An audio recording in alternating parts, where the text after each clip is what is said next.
இந்த இறுதிய திருவிழாவில் மீண்டும் உங்களை காண்பதற்கு எனது மிக்க மகிழ்ச்சி. புனித சின்னப்பர் கொரிந்தியருக்கு இந்த திருமுகத்திலே 13வது அதிகாரத்திலே அன்பை குறித்து 12 குணநலன்களை கூறுகின்றார். இயேசு கிறிஸ்துவின் இதயத்தை நாம் போற்ற வேண்டுமென்றால் இந்த 12 நல்குணங்களும் இயேசுவின் இதயத்திலே பன்முறை அதை நாம் காண்கின்றோம், பிரதிபலிப்பையும் காண்கின்றோம். அதை பற்றி சுருக்கமாக உங்களோடு பகிர்ந்து கொள்ள விருப்பப்படுகின்றேன். அவர் முதல் சொல்லுவது அன்பு பொறுமையுள்ளது. அவருடைய வாழ்க்கையில் அவரை காட்டி கொடுத்தான் யூதாஸ். அவன் காட்டி கொடுக்குறப்ப அவர் என்ன சொல்கிறார்? நண்பா, உன் முத்தம் கொடுத்தா என்னை காட்டி கொடுக்க வராய். அவனுக்கு ஒரு வாய்ப்பு கொடுக்கின்றான். அப்போயாவது உணர்வானான், உணரல. கடைசி திருப்பவசனத்திலையும் அவர் என்ன சொல்கிறார்? உங்களில் ஒருவன் என்னை காட்டி கொடுக்க போகிறான். அப்பொழுது கூட யூதாஸ் மனம் திரும்பவில்லை. அவன் திரும்புவான், மன திரும்புவான் என்று அவர் எப்பொழுதுமே பொறுமையோடு காத்து கொண்டிருந்தார். அவன் ஆனால் மனம் திருப்பவில்லை. நம்மையும் ஒவ்வொருவரையும் பார்த்து இயேசு அதை தான் இருக்கின்றான். நண்பா, நீ உன்னை நான் அன்பு செய்கின்றேன். இந்த அன்பு நீ உணர்ந்தால் என்னை பாவத்தின் வழியாக காட்டி கொடுக்க மாட்டாய். அப்படி பாவத்தில் விழுந்தாலும் ஒப்புரவு அருட்சாதனத்து வழியாக மீண்டும் என் அன்பை பெறுவார் என்று நமக்கு எடுத்துரைக்கின்றார். அவருடைய அன்பு பொறுமை உள்ளது. கடவுள் உடனே கோபப்பட்டு நமக்கு தண்டிப்பதில்லை. பொறுமையோடு நீ திரும்ப அவரிடம் உண்மை அன்பை காட்டி அன்பிலே ஒன்றி நைவாய் என்று தான் அவர் எதிர்பார்த்து கொண்டிருக்கின்றான். இரண்டாவதாக அன்பு, அவர் சொல்கிற அன்பு பரிவுள்ளது. இயேசுவின் வாழ்க்கையில் பாருங்கள், ஒரு தடவை அவர் போய்கிட்டு இருக்கிறப்போ நயிம்லேருந்து ஒரு வாலிபன் இறந்தவனை அழைச்சிட்டு வராங்க. அவங்க அம்மா ஒரு விதவை. இப்பொழுது ஒரு பெண்ணுக்கு கணவன் இருந்து எல்லாம் செய்துவார். ஆனால் கணவனை இழந்த பிற்பாடு அவனுக்கு தூணாக இருக்கிறது அவனுடைய மகன் தானே. அந்த மகனே அவன் இறந்துட்டான்னா அந்த தாய்க்கு எவ்வளவு கஷ்டம் இருக்கும். அவர் துயரத்தோடு அங்கே அந்த பணத்தின் பல் போயிட்டே இருக்கின்றார். இயேசு அவர் மீது பரிவு கொள்கின்றார். பரிவு என்றால் அன்பை விட ஒரு உயர்ந்தது. பரிவு கொண்டு அந்த பாடையை நிறுத்துகின்றார். உடனே உனக்கு உன் மகன் தேவை. எனவே அவன் மகனுடைய கையை தூக்கி எழுந்து வா இளைஞா அப்படின்னு சொல்லி அவனை எழுப்பி தன் தந்தை தாயின் கையிலே ஒப்படைக்கின்றார். அவருடைய அன்பு எவ்வளவு பரிவுள்ளது என்பது இதை பார்க்கின்ற போது நமக்கு தெரிகின்றது. அவள் ஒன்றும் கேட்கல. ஆனால் இவரே அவருடைய நிலையை பார்த்து அவர் பரிவு கொள்கின்றார். அதாவது இயேசுவின் இதயத்தில் எவ்வளவு அன்பின் ஆழம் இருக்கின்றது என்பதை புரிந்து கொள்வதற்கு அவர்கள் கேட்கும் முன்னே அவர் உள்ளத்தின் நிலையை அறிந்து கொண்டு பரிவு கொண்டு அவன் மகனுக்கு உயிர் கொடுக்கின்றார். அன்புக்குரியவர்களே, இயேசுவின் அன்பு பரிவுள்ளது. மூன்றாவதாக அவர் சொல்கின்றார், இயேசுவின் ஒரு அன்பு தன்னை பற்றி பெருமைப்படாது. இயேசுவன் பாருங்க, அவருடைய வாழ்க்கையில் ஒரு தாய் தன்னுடைய குழந்தையை பற்றி பெருமை தானப்படும். அதே போல் இயேசுவை பற்றி அவங்களுடைய தாய் பெருமை தான் கொண்டு இருப்பார். அந்த பெருமிதத்தில் தான் அவரை வளர்த்தார். எனவே பெருமைப்படாது, அதாவது வீண் பெருமைப்படாது என்றுதான் நம்ம எண்ணிக்கொள்ள வேண்டும். அன்பு பெருமைப்படும், ஆனால் நியாயமான முறையிலே பெருமைப்படும். அடுத்து அன்பு தற்புகழ்ச்சி கொள்ளாது என்று அவர் கூறுகின்றார். பிலிப்பியருக்கு இது திருமுகத்தில் 2வது அதிகாரத்தில் 5லிருந்து 11 வசனங்களை நான் படிக்கின்றேன். அப்போது கிறிஸ்துவை பற்றி அவர் எப்படி தற்பெருமை கொள்வதில்லை என்பதை பற்றி விளக்குகின்றார். கடவுள் வடிவில் விளங்கிய அவர் கடவுளுக்கு இணையாயிருக்கும் நிலையை வலிந்து பற்றி கொண்டு இருக்க வேண்டிய ஒன்றாக கருதவில்லை. ஆனால் தம்மையே வெறுமையாக்கி அடிமையின் வடிவமேற்று மனிதருக்கு ஒப்பானார். மனித உறவில் தோன்றி சாவை ஏற்கும் அளவுக்கு கீழ்ப்படிந்தார். தம்மையே தாழ்த்தி கொண்டார். எனவே கடவுள் அவரை உயர்த்தி எப்பெயருக்கும் மேலான ஒரு பெயரை அவருக்கு அளித்தார். இங்கு இயேசுவினுடைய தன்னுடைய அன்பை அவர் கொடுப்பதற்காக அவர் பெருமைப்படவில்லை.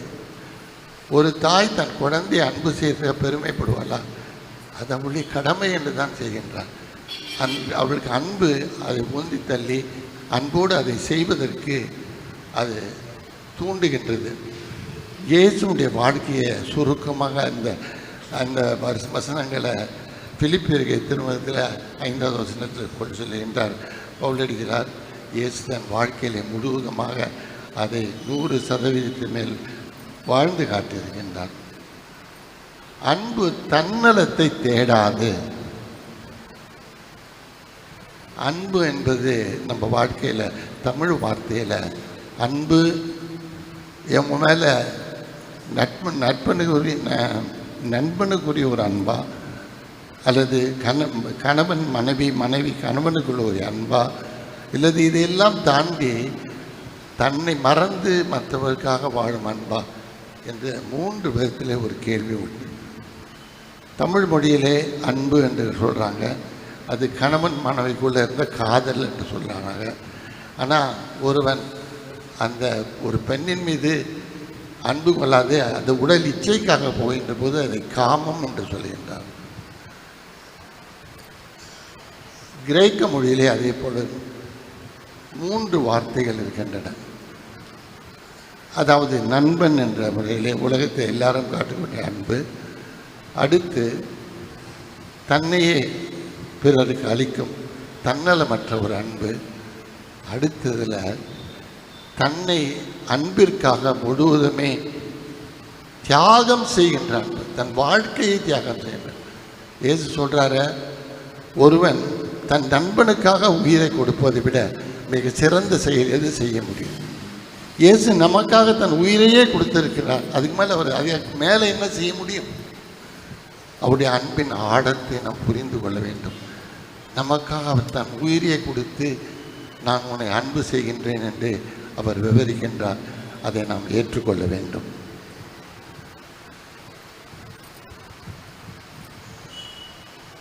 அன்பு எரிச்சலுக்கு இடம் கூடாது என்று கூறுகின்றார்.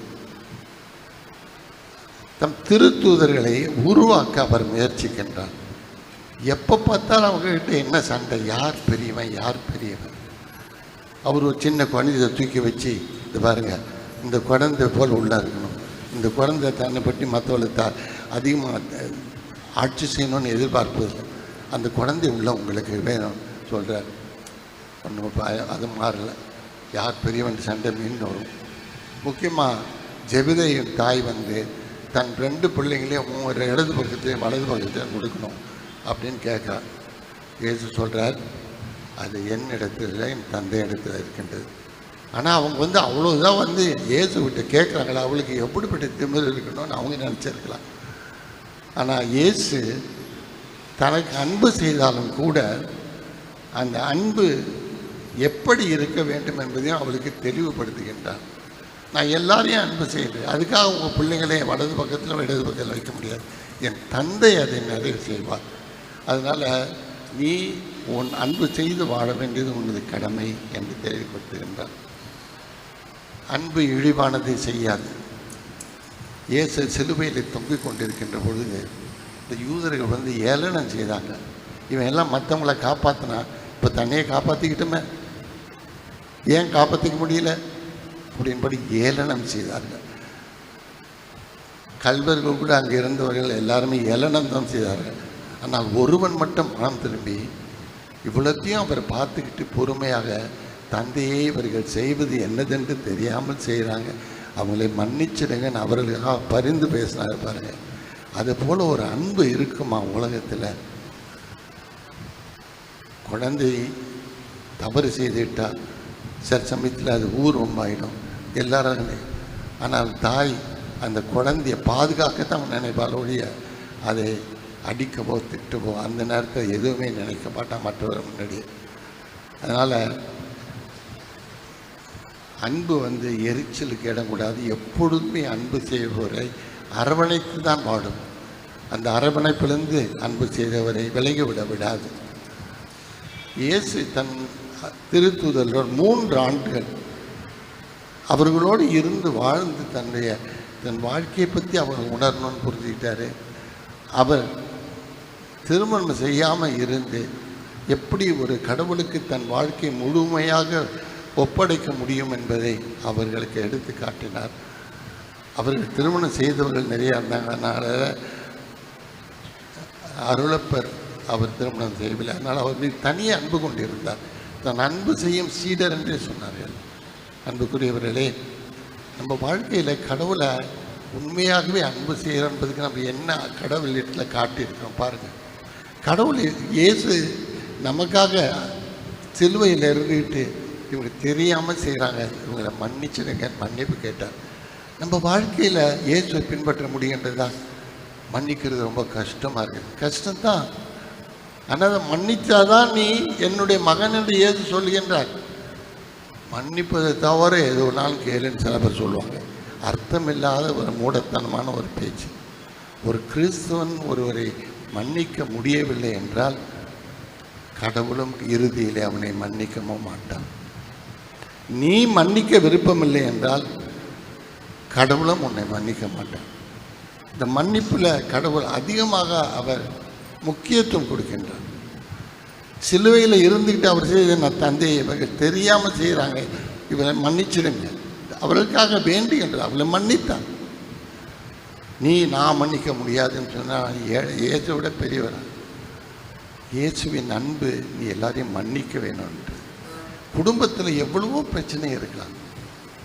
அவன் என்ன அவ்வளோ பெருசாக என்ன திட்டிட்டு போயிட்டான், அவனை போய் அன்பு செய்யணும், அவனை தான் அன்பு செய்யணும்.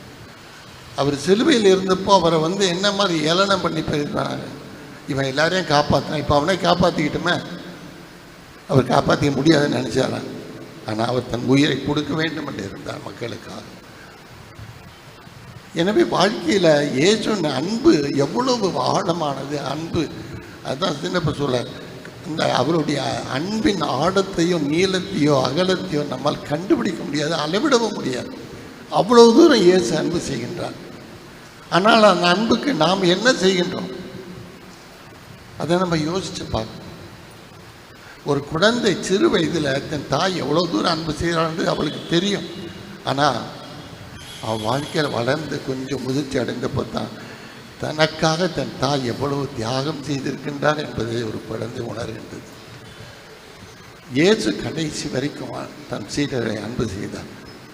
ஆனால் அவங்க பாடுகள் சமயத்தில் எல்லாரும் ஓடிட்டாங்க, அவர் பயந்து. ஆனால் அதையும் அவர் மன்னித்தார். மன்னிப்பது என்பது மிக மிக முக்கியம். உங்கள் வாழ்க்கையில் கடவுளுடைய ஆசீர் வேண்டும் என்றால் நீங்கள் மனதார ஒருவரை மன்னிக்க வேண்டும். குடும்பங்களில் எவ்வளோ பகைமை இருக்கின்றது. இயேசு என்னைக்காவது மன்னிக்காத விட்டாரா? சிலுவையில் அவ்வளோ கொடுமை செய்து கூட அவர்களுக்காக மன்னித்தார். கந்தைகிட்ட பரிந்து பேசுகின்றார். தெரியாமல் செய்கிறாங்க. இப்போ சில சமயத்தில் ஒரு சின்ன பையன் போய் எங்கேயாவதுலாம் போய் சண்டை எடுத்துகிட்டு வந்துட்டானா அவங்க அம்மா எப்படி பாதுகாப்பாங்க? அவங்க தெரியாமல் செஞ்சுட்டான்ப்பா, மன்னிச்சுடுங்க, கொடுங்க, நான் மன்னிப்பு கேட்கறேன் அப்படின்வாங்க. அதே போல் இயேசு இந்த மக்கள் என்னை இப்படிலாம் செய்து தெரியாமல் செய்துட்டாங்க, தந்தையை அவங்களை மன்னிச்சிடுங்கன்னு தான் மன்னிப்பு அளிக்கின்றான். மன்னிப்பு அளிக்காதவன் கிறிஸ்தவனாக இருக்க முடியாது. ஆனால் நீ மன்னிப்பு அளிக்கிற போது உனக்கு எவ்வளவு ஆசீர்வாதங்களை கடவுள் கொடுப்பார் என்பதை நீ மன்னித்து தான் புரிந்து கொள்ள முடியும். குடும்பத்தில் பகை செய்யவில்லை, உங்களை திட்டினவங்களை, உங்களை அழிக்க முயன்றவர்களை நீங்கள் மன்னியுங்கள். அப்படி மன்னித்தீர்கள் என்றால் இயேசுவின் அன்புக்குரியவர்களாக மாறுவீர்கள். மன்னிக்க முடியாத நிலையில் இயேசு மன்னித்தார். அது மட்டும் அவர் சொல்லலை, அவருடைய கருணை குணத்தை பார்த்த அவரோடு கூட சிலுவையில் அறையப்பட்ட ஒரு திருடன் என்ன சொல்கிறான், தந்தையே, நீங்கள் வந்து போகிற விண்ணகத்தில் எனக்கும் ஒரு இடம் உண்டு, என்னையே மறந்துடாதீங்கன்றான். நீ இன்றே என்னோடு இருப்பாய். அந்த அன்பு பாருங்க. அவனை மன்னித்து உடனே என்னோட நான் விண்ணகத்துக்கு ஒன்று அழைச்சிட்டு போகிறேன், நீ என்கிட்ட வந்து கேட்ட, நான் அவன் செய்ததெல்லாம் கூட்டு கடவுள்ன்றக்குள்ள மன்னிக்கிறேன், என்னோடு நீ இன்றைய விண்ணகத்தில் இருப்பாய் என்றான். இந்த மன்னிப்பது என்பது கடவுளுடைய முக்கியமான ஒரு பண்பு. கடவுள் நம்மளை மன்னிக்காவிட்டால் நமக்கு எந்த ஆசீர்வாதம் வரும்? இயேசு தன் வாழ்க்கை முழுவதும் எல்லோரையும் மன்னித்தார். அப்போஸ்தலர் சமயத்தில் சின்ன பிள்ளைத்தனமாக அவங்களுக்குள்ளேயே விவாதம், சண்டைகள் இப்படிலாம் இருக்குது. அவளை எல்லாம் மன்னித்து அவளை கடைசி வரைக்கும் அவளை முழுமைப்படுத்தி தூய ஆவியாரால் அவங்க உள்ளங்களை மாற்றி அமைத்தார். எனவே அன்புக்குரியவர்களே, நம்ம வாழ்க்கையில் நீங்கள் மன்னிக்கின்ற பொழுது பெரிய ஒரு நன்மை உங்கள் வாழ்க்கையில் இருக்குது. அந்த நன்மையை நீங்கள் மன்னிப்பதின் வழியாக பெறுவீர்கள். இது நான் எவ்வளோ நாள் உச்சந்தரமாக நான் அடித்து பேச முடியும். நம்ம வாழ்க்கையில் மன்னிப்பு ஒரு முக்கியமான ஒன்றாக இருக்கும். நாம் மன்னிப்பை பெறுகின்றோம் கடவுள்கிட்ட. எனவே நீங்கள் மன்னிக்க வேண்டும். அந்த மன்னிப்பின் வழியாக உங்களுக்கும் உங்கள் குடும்பத்திற்கும் நிறைய ஆசீர்வாதம் உண்டு. இந்த திருவிழாவில் இயேசு தன் மன்னிப்பும் குணத்தினால் உயர்ந்து நிற்கின்றார். சிலுவையில் தெரியாமல் செய்கிறாங்க, அவங்கள மன்னிச்சிருக்க தந்தையை அவங்கள பரிந்து பேசி அவங்கள மன்னிக்கின்றார். நாம் மன்னிக்க முடியலன்னு சொன்னால் அந்த இயேசுவை விடவா உங்களுக்கு யாராவது துரோகம் செஞ்சுருக்க முடியும்? உங்களுக்கு திட்டிருப்பாங்க, அவமானம் பண்ணியிருப்பாங்க, அவங்க வாழ்க்கையை அழிக்க பார்த்துருப்பாங்க. சரி, நம்ம வாழ்க்கை அவன் கையில் இல்லை, கடவுள் கையில் தான். எனவே நம்ம மன்னிக்கும் மனப்பான்மை நம் மனதில் வர வேண்டும். சிறப்பாக இன்றைக்கி இயேசுவின் எழுதிய விழாவிலே நீங்கள் ஒரே ஒரு அவரிடத்தில் வாக்கு கொடுக்கணும். இனிமேல் என் வாழ்க்கையில் இந்த மாதிரி இருப்பவர்கள் நான் மன்னிக்க போகிறேன், எனக்கு துணிவை கொடுங்க. அப்படி நீங்கள் மன்னிக்கிறப்போ கடவுள் எவ்வளோ 10 மடங்காக உங்கள் வாழ்வை ஆசீர்வதிப்பார் என்பது நிச்சயமாக நான் சொல்கிறேன். எனவே இந்த மன்னிப்புன்றதை இன்றைக்கு சிறப்பாக இறுதி ஆண்டவர் நமக்கு கற்பிக்கின்றார். அவருடைய அன்பு, அந்த இதயத்தான் அன்புக்கு ஒரு சின்னம். அந்த இதயத்தை சுற்றி ஒரு நெருப்பு பற்றி எரியுது பாருங்கள். அதுதான் கடவுளுடைய ஆழ்ந்த அன்பு. நம்மளை மன்னிக்கும் அன்பு, நம்மளை ஏற்றுக்கொள்ளும் அன்பு, எது செய்தாலும் அரவணைக்கும் அன்பு. அதனால் அதை நம்ம மனதில் எப்போதும் வைத்து கொண்டு இந்த திருப்பலியில், ஆண்டவரே எனக்கு மன்னிக்கும் இதயத்தை கொடுங்க, உன்னிடத்தில் அது அதிகமாக நீங்கள் சிலுவையில் வெளிப்படுத்தினீர், எனக்கு அந்த மன்னிக்கும் உள்ளத்தை கொடுத்து மன்னிக்கும் ஆற்றலையும் கொடுத்து என் வாழ்வையும் நீ ஆசீர்வதியும் என்ற ஒரே ஒரு விண்ணப்பத்தோடு இந்த திருப்பலியில் பங்கெடுக்க ஒரு ஒவ்வொருவரையும் அன்போடு தாழ்மையோடு கேட்டுக்கொள்கின்றேன்.